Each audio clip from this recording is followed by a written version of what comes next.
सपा अध्यक्ष अखिलेश यादव जी हमारे साथ हैं। सर, संभल जाना चाहता था आपकी पार्टी का प्रतिनिधिमंडल, हर जगह पुलिस लगाकर रोका। हालांकि संभल में सुप्रीम कोर्ट ने भी कुछ ऑब्जर्वेशन किया है और ये सरकार का कराया हुआ, सब कुछ सरकार का कराया हुआ है। क्योंकि एडमिनिस्ट्रेशन अगर आज इतनी सख्ती दिखा रहा है तो एडमिनिस्ट्रेशन को उस दिन सख्ती क्यों नहीं दिखाई इतनी। आपने पहली बार सर्वे करवाया, वहाँ कोई ऐसा व्यक्ति नहीं जो आपके सर्वे के साथ और सर्वे का सहयोग ना किया हो। जैसा आप सर्वे चाहते थे वैसा सर्वे हुआ, सबने सहयोग किया। दूसरे बार फिर आप सर्वे करने गए और सुनने में तो ये आ रहा है जो वीडियोस वायरल हो रहे हैं, अलग अलग चैनल अलग अलग सुविधा के हिसाब से उन वीडियोस को दिखाते हैं, नहीं दिखाते हैं। आप ये बताइए कौन से सर्वेयर गए थे जो नारे लगाते गए थे? क्या वो बीजेपी के कार्यकर्ता नहीं थे? क्या बीजेपी के लोग नहीं थे? समाजवादी पार्टी का मानना है कि जब तक यही एडमिनिस्ट्रेशन रहेगा, न्याय नहीं मिलेगा, सच्चाई सामने नहीं आएगी। यही डीएम, यही एसएसपी, यही एसडीएम, यही कमिश्नर, यही डीआईजी, इन्हीं ने घटना कराई है। अगर ये सख्ती रखते और यही अगर न्यायपूर्ण व्यवहार रखते, न्यायपूर्ण भाषा रखते, भेदभाव नहीं करते तो इतनी बड़ी घटना नहीं होती। ये भारतीय जनता पार्टी का एजेंडा है। बहराइच में इनकी पोल खुली, यहाँ भी पोल खुल गई क्योंकि सरकार ने, प्रशासन ने मिलकर ये कराया। और कब तक रोकेंगे? आप टीन शेड वहाँ भी लगा दीजिए, टीन लगा के रोकना चाहते हैं आप, टीन लगा दीजिए वहाँ पर, रोक के रखिए। सवाल ये है कि जो आज ये दिखा रहे हैं एडमिनिस्ट्रेशन के लोग, ये पहले क्यों फैसला नहीं लिया इन्होंने और घटना क्यों होने दी? जिन लोगों की भी जान गई है, जब कभी जांच होगी, सच्चाई से चीज़ें बाहर आएंगी तो उसमें प्रशासन ही दोषी ठहराया जाएगा। प्रशासन बार बार वीडियो जारी कर रहा है कि साहब देखिए सीसीटीवी तोड़ रहे हैं, ये लोग सुनियोजित साजिश थी, इस तरह की बात वीडियो जारी कर करके प्रशासन दावा। वीडियो जारी कर रहे हैं, मैं प्रशासन से ही या सरकार और सुप्रीम कोर्ट जब देख रहा है तो वो भी वीडियोस, वो घटना भी आएगी जिस समय पहली बार सर्वे हुआ। प्रशासन ये क्यों नहीं बताता है कि जब पहली बार सर्वे के लिए टीम गई तो कहीं किसी की आपत्ति नहीं थी? आप सर्वे के बाद दूसरा सर्वे किस लिए कराना चाहते हैं? और जब प्लेसेस ऑफ वर्शिप एक्ट है, संविधान हमारा कहता है, हमारा कानून कहता है कि आप ऐसे गड़े मुर्दे नहीं उठाएंगे।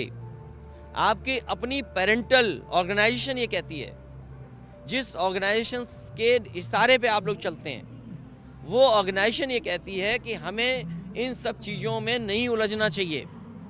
और अगर इतना ही ढूंढना है तो चलिए मानसरोवर के लिए बीजेपी के लोग सबसे आगे रहें, सब आगे आगे चलें बीजेपी के लोग, हम लोग सबसे पीछे रहेंगे। सबसे पहले बीजेपी के लोगों की सामना हो वहाँ पर, उसके बाद हमारा भी सामना हो। क्यों नहीं जाते मानसरोवर की तरफ? अब तो सवाल अजमेर शरीफ पे भी उठाया जाए। मैं ये कहता हूँ मानसरोवर क्यों नहीं जाते हैं? कैलाश वहाँ शिखर पर क्यों नहीं जाते हैं? कैलाश पर्वत पर वहाँ जाना चाहिए। और मैं समझता हूँ बीजेपी के लोगों को उसी तरफ सबको पैदल मार्च करना चाहिए। कम से कम हम पे कैलाश पर्वत तो होगा, मानसरोवर तो होगा। आप जाएंगे? मैं आखिरी में रहूँगा, जब बीजेपी की पूरी लाइन खत्म हो जाएगी तब आखिरी में मैं खड़ा दिखाई दूंगा उनके साथ। सबसे आगे बीजेपी के लोग हों और जाएं, सीमा के पार जाएं और कैलाश पर्वत और मानसरोवर लेकर के आएँ। अच्छा, आज प्रतिनिधिमंडल रोका गया, अभी मैं रविदास जी के साथ था, फिर माता प्रसाद जी को भी रोका गया, पुलिस ने गाड़ी लगा दी उनके घर के सामने। तो ये क्या प्रशासन, वो कह रहे हैं कि साहब संभल में 163 लागू है, लखनऊ में तो नहीं है, लखनऊ में दफ्तर तक नहीं जाने दे रहे हैं, इसको किस तरह दें?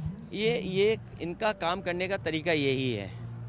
पहले बीजेपी के लोग गलत काम करते हैं और गलत काम के खिलाफ अगर आवाज़ उठाते हैं आप, तो आपके ऊपर प्रशासन और तमाम कार्रवाई की धमकी देते हैं। ये उनकी रणनीति का हिस्सा है, ये उनकी स्ट्रेटजी का पार्ट है कि पहले तो गलत काम करेंगे, आप गलत काम का विरोध करेंगे तो प्रशासन को आगे कर देंगे। यही संभल में हुआ, यही बहराइच में हुआ, यही लीडर अपोजिशन के साथ हुआ। सबसे प्रायोरिटी होनी चाहिए शांति हो, शांतिपूर्ण माहौल बने, और शांतिपूर्ण माहौल होगा तो विकास होगा, खुशहाली होगी, तरक्की होगी। क्योंकि बीजेपी को विकास, खुशहाली, तरक्की नहीं करनी है, इसलिए शांति रखना ही नहीं चाहते ये लोग। आप जाएंगे? ये फैसला मेरा होगा और जाएंगे। अभी तो ये तैयारी कर रहे हैं कि कोई ना जाए वहाँ पर, मुझे पूरी उम्मीद है सुप्रीम कोर्ट न्याय देगा।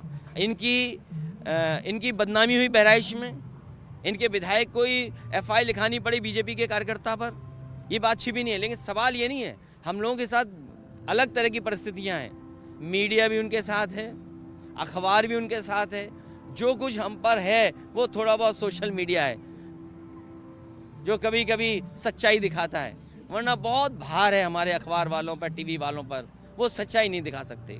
सभी लोग तो दिखा रहे हैं। नहीं, मुझे उम्मीद है कि आप लोग निष्पक्ष होकर के जो दोषी हैं प्रशासन के लोग, उन पे हो कार्रवाई, क्योंकि जब तक ये अधिकारी रहेंगे तब तक न्याय नहीं मिल सकता। आखिर में मैं एक सवाल पूछूंगा, और ये बात ये छिपाना चाहते हैं जो बाई इलेक्शन में इन्होंने वोट लूटा, लोकतंत्र पे बहस ना हो कि मतदान कैसे किया गया।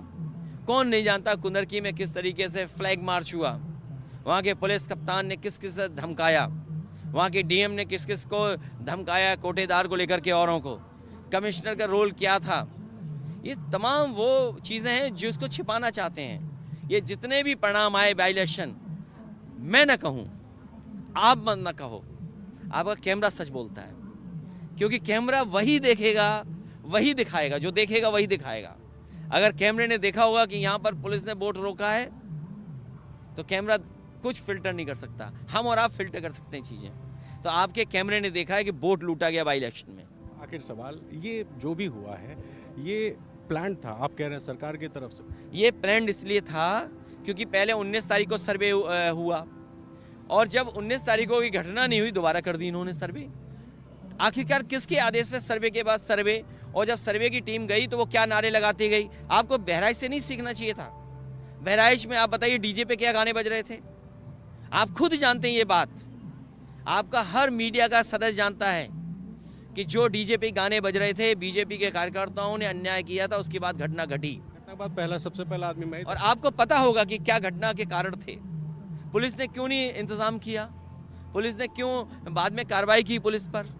पुलिस ने कार्रवाई की, इसका मतलब खुद स्वीकार कर लिया कि इनकॉम्पिटेंट लोग हैं। अगर आज ये लीडर ओपोजिशन को नहीं जाने दे रहे हैं, दोनों हाउस के, हमारी पार्टी के प्रदेश अध्यक्ष को नहीं जाने दे रहे हैं, या सांसद लोगों को नहीं जाने दे रहे हैं, इसका मतलब ये खुद ही नाकाम है, इनकॉम्पिटेंट है। इसका मतलब ये है कि ये कोई चीज़ नहीं कर सकते हैं। इनकॉम्पिटेंट एडमिनिस्ट्रेशन है, जिसकी वजह से उन्हें ये फैसला लेना पड़ रहा है रोकने का। और ये शांतिपूर्ण माहौल नहीं चाहते हैं, क्योंकि शांतिपूर्ण माहौल होगा तो विकास होगा, तरक्की होगी, खुशहाली होगी, लोग अपने भविष्य के बारे में सोचेंगे। ये चाहते हैं कि इसी तरह का माहौल बना रहे जिससे खुशहाली तरक्की पर बहस ना हो, और जो कुछ ये हो रहा है वो अपनी नाकामी छिपाने के लिए, और जो उन्होंने काम किए हैं वोट लूटने के, जो वोट लूटा है उसको छिपाने के लिए इन्होंने संभल की घटना कराई है जानबूझ करके। संसद का सत्र चल रहा, सर उठाएंगे ये मामला? हम लोग लगातार कोशिश कर रहे हैं कि स्पीकर और सरकार स्वीकार करे, बहस हो, कम से कम वो बात आए कि विपक्ष क्या कहना चाहता है, विपक्ष का पक्ष क्या है। आप रोका जा रहा है। मैं ज़रूर उठाऊंगा, और पार्टी हमारी लगातार इस कोशिश में है और लगातार ये मांग कर रही है कि ये सवाल उठे लोकसभा में। Thank you so much. तो अखिलेश यादव, जिन्होंने कहा कि संभल में जो कुछ हुआ वो एक सुनियोजित साजिश थी सरकार की, वो सुनियोजित साजिश थी माहौल बिगाड़ने की, ये दावा है अखिलेश यादव का। आप देखिए कि जो सीधे सीधे आरोप लगाना है कि संभल में जो कुछ हुआ है वो सब जानबूझकर कराया गया है। लखनऊ से कैमरा पर्सन वीरेंद्र सैनी के साथ रणवीर, एनडीटीवी इंडिया।